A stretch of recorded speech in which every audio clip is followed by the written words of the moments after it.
In this video, we look back at some of the most brutal knockouts in boxing history. A tremendous right by Georges Carpentier. Lewis is down. Let's get straight to it. Peter McNeely was way out of his depth here against Henry Akinwande. Think of a fish trying to swim with sharks. He was more suited to regional level, and this really was like watching a disaster movie unfold in real time.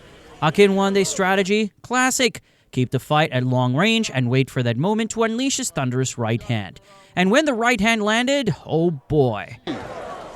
Το δεξί που έστειλε δύο φορές knockdown στον πρώτο γύρο τον McNeely και πάλι τρεκλίζει ο McNeely και πάει στη γωνία. McNeely, who looked like he had just seen a ghost, turned his back and made a slow-motion dash to a neutral corner, like he was auditioning for a dramatic exit scene in a soap opera.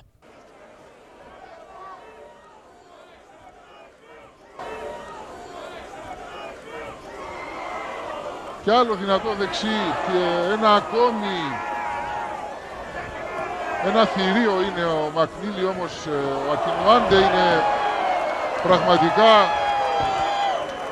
I thought that the end was pure spectacle. McNeely was out cold, sprawled on the canvas as if he'd just been hit by a meteor. When McNeely hit the canvas, it was a tough scene, like watching a cartoon character flattened by an anvil. The camera stayed on him for what felt like an eternity, capturing every angle of his dazed and confused state. The repeated close-ups were almost too much. Then came the moment of relief. McNeely's eyes started to follow the doctor's fingers like he was waking up from a really bizarre dream where everyone spoke in riddles.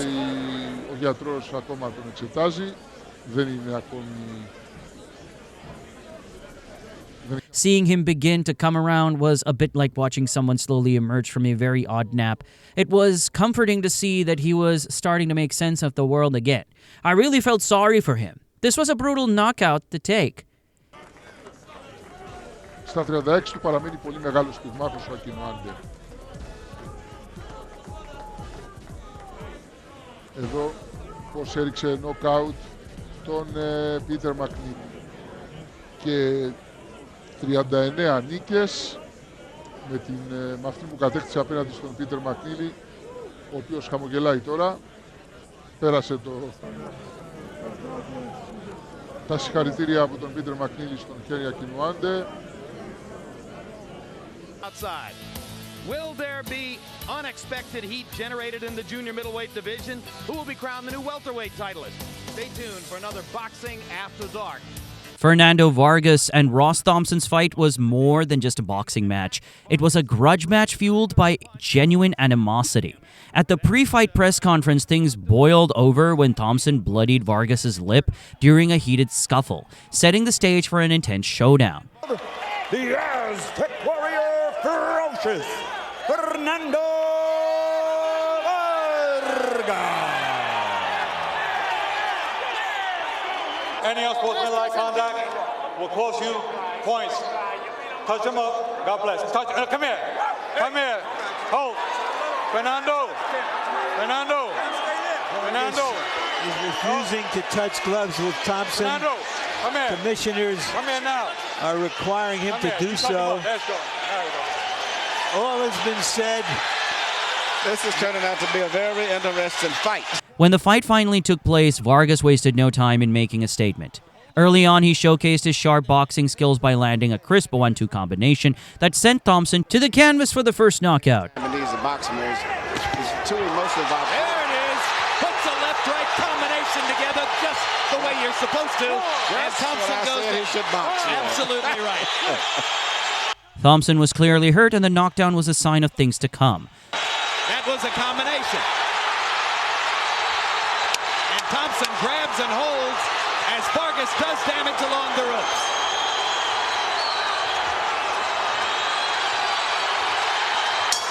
Second knockdown comes just as the round comes to a close.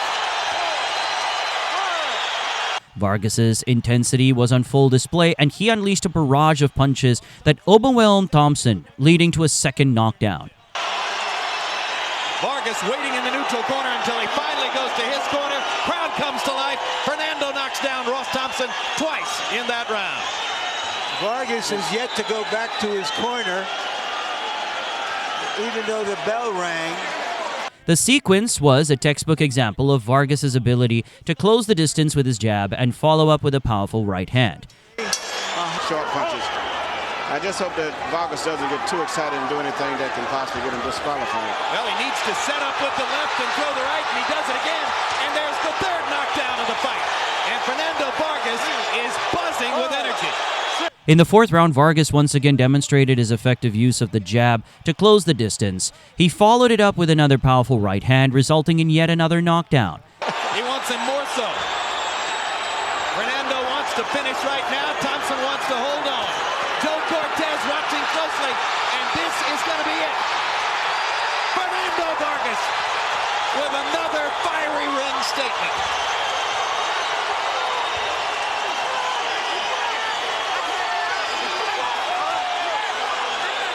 Vargas knocks out a fighter who outweighed him by 10 pounds coming into the ring. That was a very impressive knockout to me. A beautiful short combination, very little distance. And he and Felix Trinidad is going to be one good fight. I'm not sure he's satisfied to knock Thompson out once. He wants to go back and knock him out again a second time. What he's yelling at him is, who's a bum now? Who's a bum now?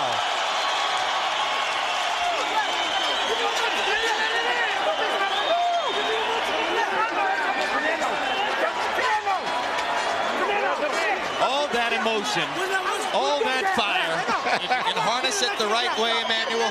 He's a fantastic fighter. You know, in fact, he's maybe my favorite fighter next to probably Lennox and Nassim Ahmed and Felix Trinidad. In round 3, we're showing you one of the knockdowns in round 3 first, so that you can catch that again. That was the second knockdown in round 3. Nope, that was round 4, Larry. That's right, we're in round 4, Larry. All right, well, we're getting different advice from the truck. That was round 4. Finally, you can see Thompson submitting with his blinking eyelids. Vargas taunting him now. Thompson, clearly overmatched and unable to respond, found himself pinned against the ropes. The referee, seeing that Thompson wasn't firing back, stepped in and stopped the fight, awarding Vargas a decisive victory. Right. Even though Thompson was not physically able to compete any longer, he still was mentally and emotionally still very upset and still fighting back, but he just couldn't fight back physically. Fernando Vargas was always known for bringing the heat, and this fight was no exception. A flurry of punches once again, unanswered by Thompson. Cortez. He just disrespected me left and right, and I think I just showed what type of fighter I was. I had to show him that I'm an Aztec warrior. Coming in as a 10-1 favorite, Frazier defended his title against Davey Ziglowicz.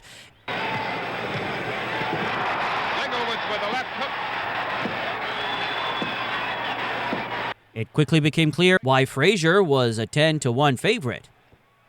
Watching those brutal body shots, you might wince and wonder if you've just felt the pain vicariously. Frazier just couldn't miss with his left hook. It was like he had a built-in GPS for finding Ziglowicz's ribs. Champion hit him with a left hook. Zigglowicz is stunned. Zigglowicz is stunned. It's all over.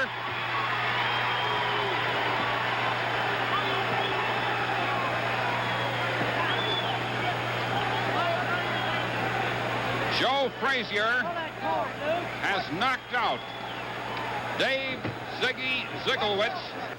I can see me hitting him with body shots, and the body shots, he quiver a little when I cut him with body shots. The body quiver a little, so that way I know I had him in trouble real well. Joe, right below us here we can see the replay. Maybe you describe what you're doing. There's the first knockdown. Well, see, otherwise when he throw his right hand, he's dropping it down on low, so all I got to do is bring it up because he's right in hand reach of me up level. That's why I'm looking for him to open up with the body shot, see? Yeah, see how he quiver right there? And watch him throw that right hand and gonna drop it a little, and I'm gonna snatch him right in there. See the body shots, how he quiver? Any questions for Mr. Holmes' corner? Okay, let's get it on. Well, that's fighting talk, isn't it? Let's get it on. I've never heard that one before. And that's Larry Holmes' wife. Larry Holmes' timing on his 1-2 against Marvis Frazier was so precise, it might as well have been orchestrated by a maestro. Oh, the long right hand. Well, look at that. He's been down as an amateur, Marvis Frazier. This is the first time as a pro. He's not in control of his legs. He measured that right hand, and there's the father wondering what he can say. What can he say? But look out, here he comes with the next punch. And he really could do with those seconds ticking away faster than ever in the opening round. He shouldn't have dropped his hands. And Holmes warned everybody that he would have to put the kid in his place. And it looks as though this could be the mismatch that many people thought it was.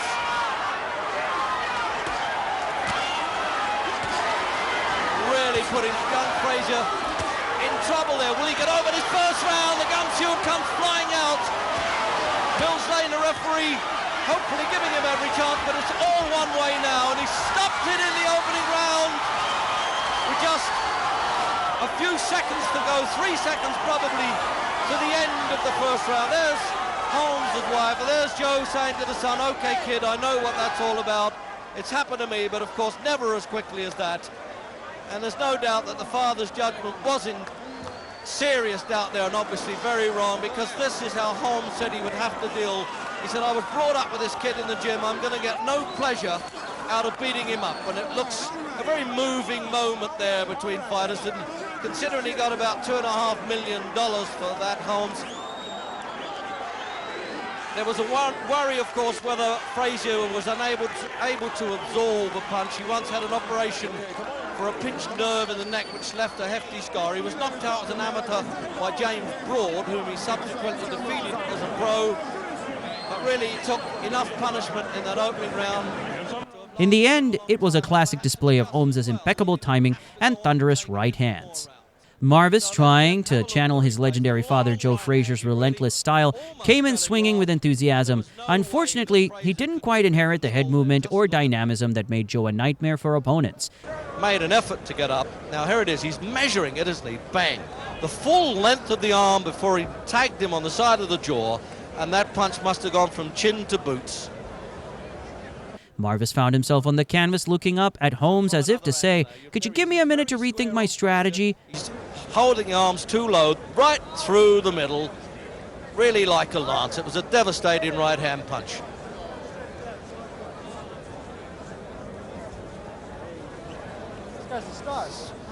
Holmes gestured towards the referee as if to say, you see what I'm doing here? How about wrapping this up? But the referee, perhaps inspired by Marvis's plucky spirit, decided to let it play out a little longer. Instead of bobbing and weaving like his dad, Marvis was more straightforward, making him a prime target for Holmes' masterful timing. Did you think it was going to be this short? It looked like you were measuring him with the left jab and holding back the right hand. When you finally threw the right hand, you landed right on the butt.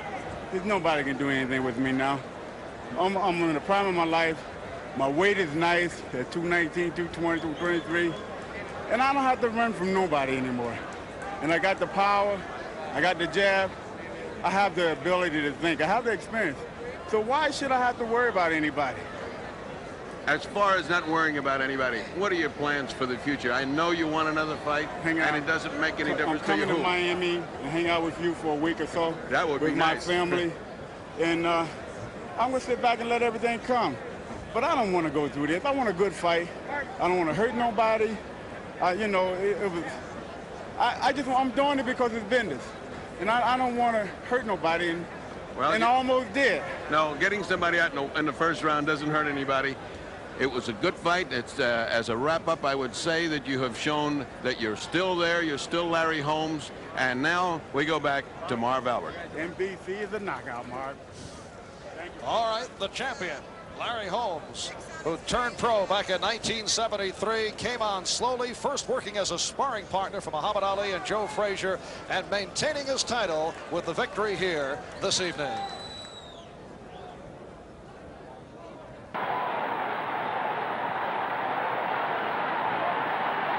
Gummer goes down from a hard right. Ted Kid Lewis showed some impressive combinations punching here against Gummer. Lewis watches his man. Lewis wailing in once again. Ted Kid Lewis is the hero of English fight fans, as he has shown himself willing to take on anyone, anywhere, as long as there's a ring and 2 pair of gloves. Lewis, the former welterweight king, used this fight as a tune-up for his bout against light heavyweight banger George Carpentier. Ripping punches by Ted Kid Lewis here in round 1. A leaping left by Lewis, and Gummer goes down again. The referee counting over Tom Gummer. 2 really nice lead left hooks from Lewis there, and he got a comfortable victory. If this were a cooking show, Lewis would be the chef who just made a perfect dish without breaking a sweat. Just 2 days later, Ted is right back into training. A veteran of an amazing 112 professional fights, Lewis stays in top condition by a constant regimen of training and sparring. There's a lot of devil and attitude about him, isn't there? He's punching the opponent when he's on the floor. Yeah. He can't be allowed. He's going to have more control. Oh, and another big left hand. Is that the finisher this time? Tote on the canvas again. Slow to pick up the count a bit, Jeff Hines there, really. I think the towel should come in. He's thinking about it. And he stopped it anyway. Didn't see the towel. Took his own decision, the referee. Good one. Tote was out of his depth. He was very brave, but Mitchell has another stoppage win. I kept this knockout in here because it's such a thing of beauty. Toth gets completely blitzed by the sheer speed of Mitchell's 3-punch combo. Seriously, those punches come at him so fast, he probably thought he was being attacked by a swarm of angry bees. Back up again. He showed tremendous courage because he was taking full-blooded shots all the way through the fight. But as I say, good referee, get him out of there. And that final burst, that's natural talent, speed, power put together, and that's the result. And Mitchell becomes only the second man to have stopped Tote that quickly. He has been stopped 4 times in his 13 fights, but only one guy's stopped him quicker than that. Still making a few waves, isn't he, Kevin Mitchell? Larry Olubamiwo was a heavyweight with a unique approach to boxing. Let's just say he was a guy who never got the memo on defense or boxing technique. In fact, I don't even think he's ever heard of the concepts. Watching Olubamiwo throw punches was something else. It was as if he was trying to hit his opponent while blindfolded and spinning around. The result? A flurry of wildly swinging fists that somehow, despite their lack of form, were still pretty terrifying. From Olubamiwo, though, and Kenna felt that. Really heavy shots going in from the Hackney 31-year-old, and down goes Colin Kenna. Was stopped in a round by Michael Sprott a long time ago. Can he get through this? Really does possess power, Olubamiwo. Kenna, on the other hand, had nowhere to hide. Imagine being in the ring with someone who's flinging punches with the precision of a caffeinated squirrel. Kenna gets absolutely bludgeoned to the canvas. To play his part in a shootout, Colin Kenna. Right into Olubamiwo's hands, uppercut. Down he goes again, just bundled over, really sinks to the canvas for the second time. All getting too much for Colin Kenna. Is he going to make it? Count it out, Larry Olubamiwo, Southern Area Heavyweight Champion in a round. The power works again. One moment he's upright, the next moment he's checking if the canvas is comfortable enough for a nap. I wouldn't want to be on the receiving end of those punches, no matter how unorthodox they are. In short, Larry Olubamiwo's boxing style was like a blender set on high speed, pure chaos with a side of mayhem. His punches looked like he was using a flamethrower instead of gloves. Kenna, his work was ragged, his defense was all over the place, just bundled to the floor with heavy right hands. Keeps landing the uppercut, Olubamiwo, which gets through and befuddled Kenna. But the long right hand was always the solid punch. What he lacks in technical skills, he makes up for in courage and blistering power. He's going to excite us, Larry Olubamiwo, for as long as it lasts. Yep, he'll be in some exciting fights. And you've got to have a chin, because he's going to get through and he's going to hit you. The referee struggling to break the 2 men. The referee says break clean. A tremendous right by Georges Carpentier. Lewis is down. I think Lewis was too small for George. It's like a featherweight trying to outmuscle a heavyweight. But I also think that the shot that floored Lewis was a bit of a cheap shot. At this point, Lewis was past his prime, and Carpentier was about 20 pounds heavier. Fighters are always told, protect yourself at all times. Uppercut, and a blistering right to the jaw sends Ted Kid Lewis to the canvas. Ted doesn't know where he is. I think George took that advice to heart and used it to take advantage of some questionable refereeing. He landed a right hand while the referee was trying to break them up. Talk about seizing the moment. First round knockout for Georges Carpentier. Lewis doesn't want any help. Carpentier has won by a first round knockout. It's a gallant try by the great Ted Kid Lewis. But he was in there with one of the hardest punchers the light heavyweight division has ever seen. George was a tremendous puncher at this weight, and I think Lewis was outgunned. It's like bringing a knife to a gunfight. The following morning, Carpentier, on the left, gives a demonstration for the cameramen on how he remembered the knockout that took place the night before. Fighters generally are notoriously poor actors, and Carpentier is no exception. Any resemblance between this demonstration and what actually took place is purely coincidental.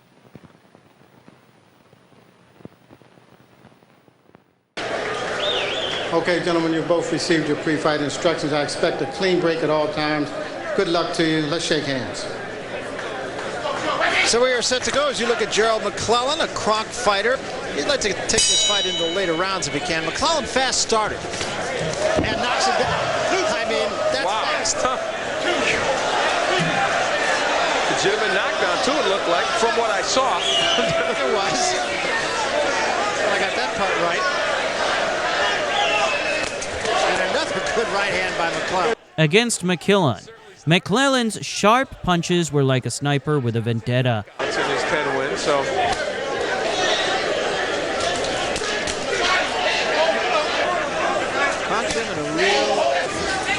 His jab set up body shots that seemed to say, I hope you enjoyed your evening, because it's about to end early. McClellan using his jab very well to set up the right. There's a good example of it. I mean, to going a distance and taking a fight a little bit further. Yeah, and that's what he said to us, and ironically, of course, he started quick. Oh, huge shot.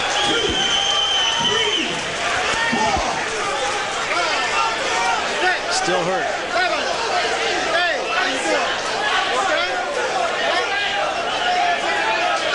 Rudy Battle's really going to look at this one real close.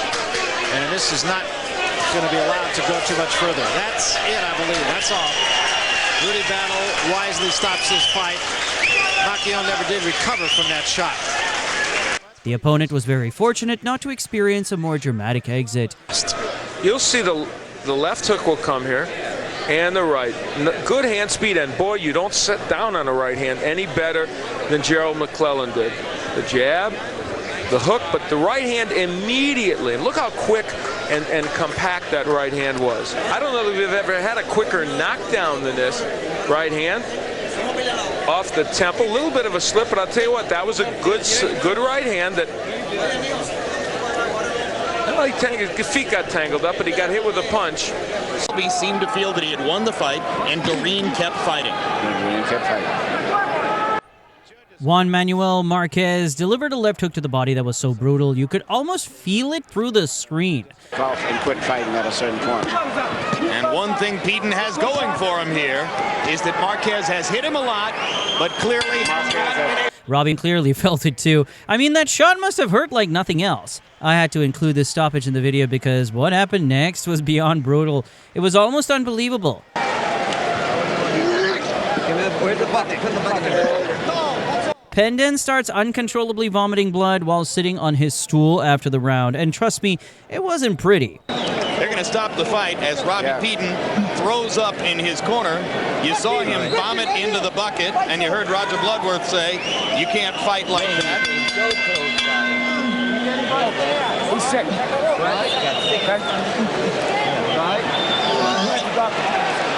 Marquez tried to close the show in that last round. And he did. It's a beautiful performance. Good display of punching power and boxing skills. Technical knockout victory for Marquez. The sight of it was enough to make you rethink ever stepping in a ring. The fight had to be stopped immediately. There was no way anyone was letting that continue. For prime time. Closed the show, landing 30 of 58 punches in that last round. Marciano's fight with Jersey Joe Walcott was a thrilling roller coaster. If he might be going right to work on it.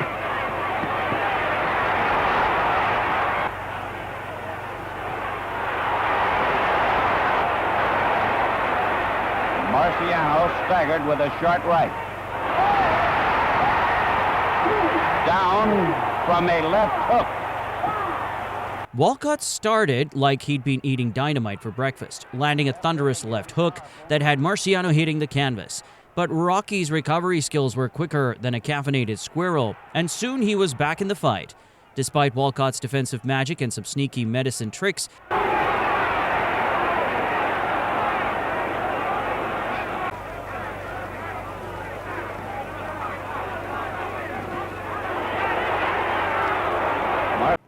Marciano's fists were determined to close the show. Beautiful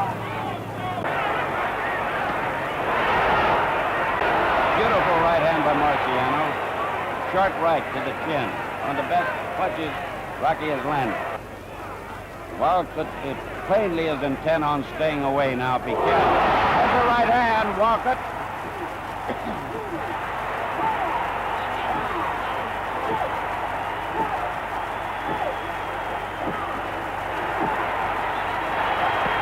Rocky Marciano is the heavyweight champion of the world, Rocky Marciano. The final punch was so impactful, it should have come with a "don't try this at home" warning. Okay, I gave both fighters the instruction in the dressing room. I want you corners to remind them at all times, obey my command. Any questions? Shake hands, good luck.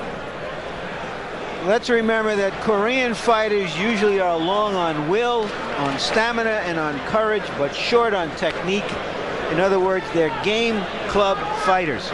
If Breland has anything, he should be able to handle this man. If he can't handle him, then we'd have to say he has nothing. And the Korean immediately shows that he's willing to step inside and exchange with Mark Breland. Breland gets in a right hand. Mark should just take his time and see, exchange of punches. Good shot. Jeez. The straight right hand and the left with Jung Soon Lee down. I was about to say Mark should take his time, but apparently he wanted to get this over. He may have some sort of a record here for a short fight. Well, Lloyd Huntington knocked out Dale Hatcher in 39 seconds.